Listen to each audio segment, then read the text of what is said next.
մի փարիսեցի, որի անունը Գամաղիել էր, օրենուսույց և ամբողջ ժողովրդից պատվված մարդ, ատյանի մեջ ոտքի ելավ և հրամայեց, որ առաքյալներին մի փոքր ժամանակով դուրս հանեն, ապա նրանց ասաց. «Ով իսրայելացիներ, զգույշ եղեք, թե այս մարդկանց ինչ պետք է անեք։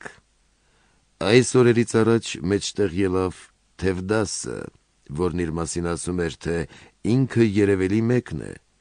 և նրան հարեցին թվով մոտ 400 մարդիկ,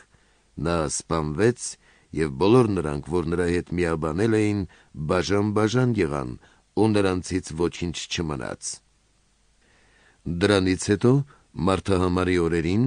մեջտեղ ելավ Հուդա Գալիլեացին և շատ ժողովուրդ ապստամբեցրեց իր հետևից, նա էլ կորավ, և բոլոր նրանք, որ նրա հետ համաձայնել էին, ցիրուցան եղան։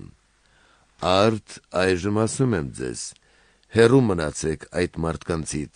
և բաց թողեք նրանց, որովհետև եթե այդ խորհուրդը կամ այդ գործը մարդկանցից է, կքանդվի, իսկ եթե Աստծուց է, չեք կարող դրանք ձախողեցնել, միգուցե աստվածամարդ էլ դառնաք»։ Ժողովականները հավանություն տվեցին նրան և առաքյալներին կանչելով գանահարեցին նրանց ու պատվիրեցին, որ Հիսուսի անունով այլևս չխոսեն, և արձակեցին նրանց։ Իսկ նրանք ատյանի առաջից գնացին ուրախանալով, որովհետև Տիրոջ անվան համար անարգանքի էին արժանացել։ Եվ ամեն օր տաճարում թե տներում չէին դադարում ուսուցանել